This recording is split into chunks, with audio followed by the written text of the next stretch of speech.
It is. It is. Smart clipper, smart barber. That's right. Let's see. What else we got? What about foilers? Yeah, I see you got like a pro foil out there, kind of tried and true. I see you got a single foil shaver. What's important about a single foil shaver? Like your little Uno machine? Love that tool. Right. So what do you use that for? Tight areas. I love to use it on my tapers. I love to use it on the mustache area. Somewhere where it might get a little bit more invasive in somebody's personal space, so I'm not, banging my clients in the nose a few times. Yeah, with a big twin foil shaver. Or something I don't have to get, something that's a little more subtle, that I have a little bit more of a flick to it, as we barbers like to say, that how important is that flick when you're blending. I think it's a little bit more tight windowed than the other one is. Yeah. I think that a dual foil shaver is going to be a lot more aggressive and a lot more, for lack of better wording, it covers a lot more ground. Right. Right. Well, let's go in this direction now. Sure. And if I may, how important is it for a busy barber to have a good supply source? Why is that important to a barber? I know Goldy's showing up every other Wednesday. He's going to be here. God bless you. He's going to be like here every other clockwork, Wednesday. Right? That's right. You set that clock to me, right? That's it. And I appreciate it. I appreciate the consistency, and it's very important to be in line with your customers, because I know I'm going to go through my blades. I know I'm going to go through my cool care, all my sanitation products. I'm going to constantly need these items.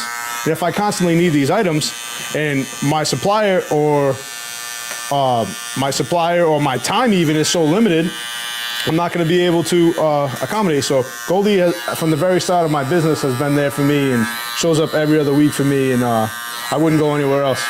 And he's always got the newest stuff. I don't have to go elsewhere. I don't have to look out the window to see what I need. I just text Goldy and I say, hey man, do you have this? How much does it cost? And within 5-10 minutes, he's back to me, and then I'll see you next Wednesday. I love it. Unfortunately, Ben had to change his batteries, so we lost the whole Goldy commercial. Oh, you got that one too? Okay. I was going to make him do it again, Ben.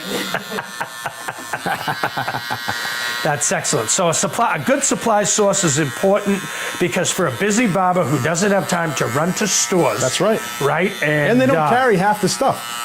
So even if you have to, you really can't get a good selection at a major big box supply store. Very limited, because the big box supply stores a lot of times cater more towards the salon side than the barber side. They do. And I think barbering in such a growing industry deserves just as much stuff.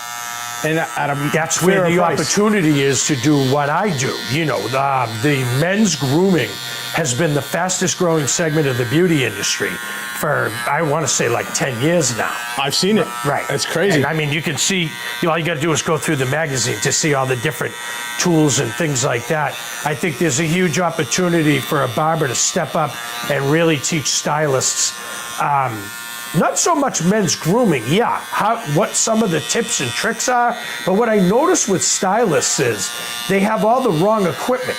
They're still working on corded clippers.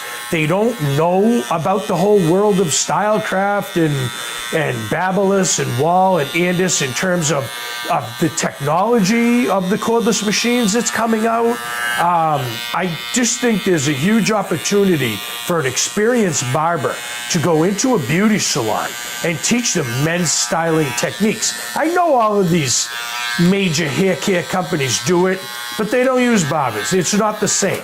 Right. Barbering, and I know that it's true because I've been in so many salons, and I see they all do the same thing. They go to their cabinet, they open the door, and there's 10 broken machines in there. Do you have a cord for this? I adjusted the blade to that. Now it won't cut anymore, right? Because nobody taught you how to properly adjust the blade. I think they would benefit so much, stylists, from a day with a barber. If nothing else, I mean, none of them have the right attachments, right? None of them have the wall guards or the premium guards. None of them have the 1/2 inch. None of them have the 1 inch.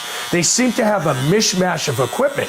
And I realize that their business is primarily hair color. Sure. But you can build a good clientele with men if you're a savvy stylist who has the right tools, don't you think? Absolutely. So I think that experience is the best teacher. And until that whole narrative of, barbers can't do long haircuts, or stylists can't do short, tight haircuts, right, is alleviated, then I think we're going to continue to see this problem. But I think the fact of the matter is you know, in order to market yourself for something, you have to want it. So Right. essentially, if they started, you know, marketing these men's haircuts and, you know, looking into these tool tutorials and stuff like that, Right.